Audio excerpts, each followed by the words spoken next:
আসসালামু আলাইকুম। আমন্ত্রণ বাংলা ভিশন সংবাদে আপনাদের সাথে আছে আমি শাকিলা সোবহান। শুরুতেই বিআরবি কেবল সংবাদ শিরোনাম।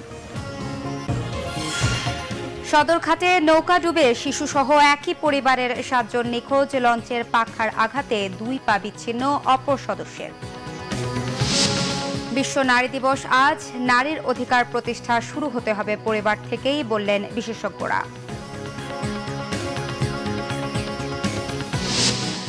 বৃষ্টির কারণে শঙ্কায় পড়েছে বাংলাদেশ নিউজিল্যান্ড দ্বিতীয় টেস্টে প্রথম দিনের খেলা।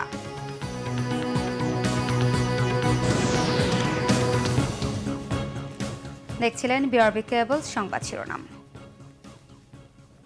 এবারে বিস্তারিত। রাজধানীর সদরঘাটে নৌকা ডুবে শিশুসহ একই পরিবারের 7 জন নিখোঁজ রয়েছেন। এছাড়া লঞ্চের পাখার আঘাতে 2 পা বিচ্ছিন্ন হওয়া পরিবারের অপর এক সদস্যকে পঙ্গু হাসপাতালে পাঠানো হয়েছে। বিআইডব্লিউটিএ জানায়, রাত 10:45টার দিকে কামরাঙ্গীর চর থেকে শাহজালাল নামের এক ব্যক্তি তার পরিবারের 7 সদস্য নিয়ে নৌকায় করে সদরঘাটে যাচ্ছিলেন। ঘাটের কাছাকাছি পৌঁছলে সুরভি 7 লঞ্চের পিছন দিকের ধাক্কায় তাদের বহনকারী নৌকাটি ডুবে যায়।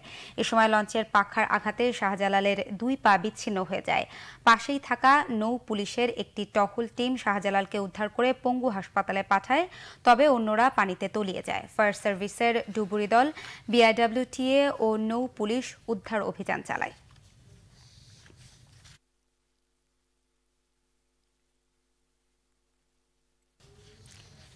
নারী দিবস পালনের ইতিহাস 100 বছরের, কিন্তু এই আনুষ্ঠানিকতার মাধ্যমে নারীর জীবনে ইতিবাচক কোনো পরিবর্তন কি এসেছে?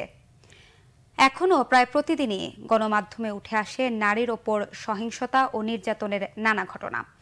তারপরও প্রতি বছর সরকারি বেসরকারি উদ্যোগে পালিত হয় নারী দিবস। তবে উন্নয়ন বিশেষজ্ঞদের মতে নারীর অধিকার প্রতিষ্ঠার শুরু হতে হবে পরিবার থেকেই। 1857 সালে একটি সুই কারখানায় দিনে 12 ঘন্টা কাজের সুযোগ আর সমান মজুরির দাবিতে নারীদের ঐতিহাসিক আন্দোলনের সূচনা হয় নিউ ইয়র্কে। এরপর 1908 সালের 8 মার্চ ভোটাধিকারের জন্য লড়েছিল নারীরা।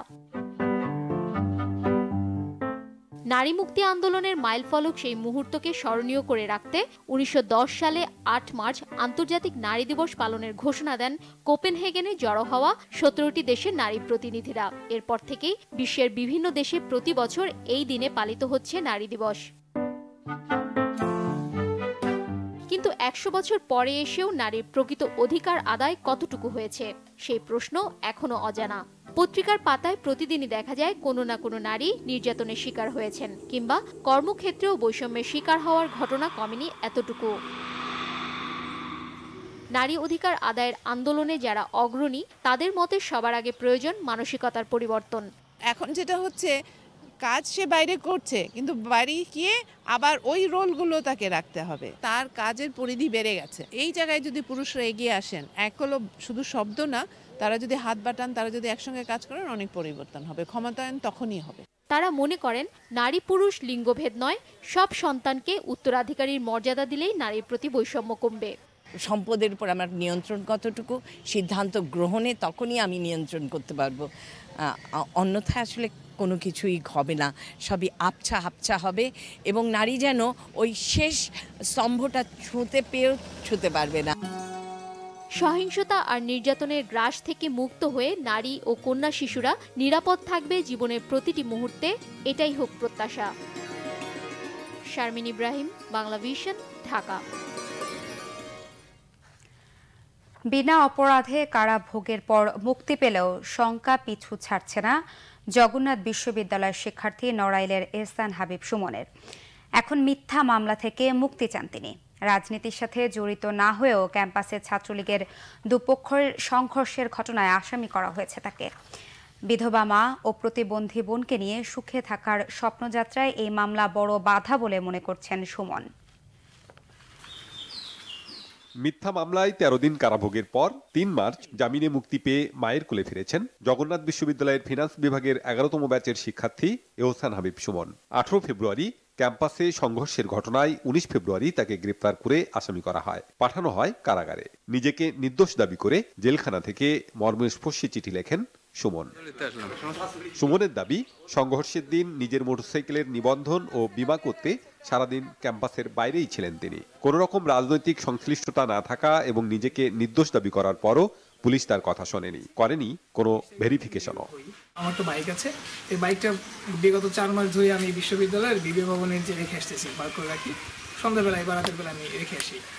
তো 19 তারিখেও একইভাবে আমি বাইকটা রাখতে গিয়েছি। তো 19 তারিখ যখন আমি বের হই, তো ওই মুহূর্তে হচ্ছে আমার একটা ফ্রেন্ড ছিল, নাম হচ্ছে শিশির, আমরা একই সাথে রুমমেট। তো ওকে দেখি হচ্ছে গেটে দাঁড়ানো। তো আমি ওকে বললাম যে বন্ধু বাসায় যাবি কিনা। তো ও বললো যে হ্যাঁ ঠিক আছে চল বাসায় যাই। ও বললো যে একটা চা খেয়ে যাই। তো আমরা মানে পাটা বাড়িয়েছি, এই মুহূর্তে কয়েকজন পুলিশ সাদা পোশাকে এসে গ্রেফতার করে নিয়ে যায়। ঢাকায় কোচিং করিয়ে ও প্রাইভেট পড়িয়ে নিজে চলেন, বাড়িতে মা ও প্রতিবন্ধী বোনের খরচও যোগান নড়াইলের কালিয়া উপজেলার পুরুলিয়া নওয়া গ্রামের সুমন। মামলা থেকে অব্যাহতি দিয়ে এহসানের লেখাপড়া নির্বিঘ্ন করার দাবি পরিবার ও প্রতিবেশীদের। আমরা চাই যে এই ছেলেটা জানি যেভাবে ঘটনা ঘটিছে এজনই রিয়াই পায়। রাজনীতির সাথে জড়িত না, ভদ্র ছেলে, তার বাবা মারা গেছে, আসলে খুব কষ্টের সাথে মানুষ হয়েছিল। ছোটবেলা থেকে না কোনো রাজনীতি করছে, ও আমাদের থেকে অনেক বেশি মেধাবী ছিল। আমি তার ভিতরে এমন কোনো আচরণ দেখিনি যেটা সমাজ, ব্যক্তি, রাষ্ট্র এর বিরোধী। এইরকম কোনো আচরণ আমার চোখে এখনো পড়েনি। ঘটনার জন্য বিশ্ববিদ্যালয় প্রশাসনের উদাসীনতাকেই দায়ী করেছেন শিক্ষার্থীরা। Banglavision news desk. আন্তর্জাতিক।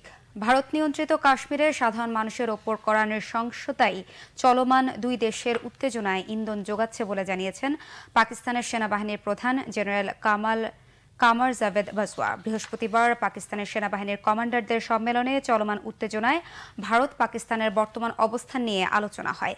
সেখানে জেনারেল জাভেদ জানান, পুলওয়ামার ঘটনার পর কাশ্মীর সীমান্ত অঞ্চলে সাধারণ মানুষের ওপর ভারতীয় সেনাদের নির্যাতন বেড়ে গেছে। সেই নৃশংসতা অবিলম্বে বন্ধের আহ্বান জানান তিনি। সেনাবাহিনীর সদস্যদের শক্তিশালী অবস্থানের জন্য ধন্যবাদ জানিয়ে যে কোনো পরিস্থিতি মোকাবেলায় প্রস্তুত থাকার নির্দেশ দেন সেনাপ্রধান জাভেদ।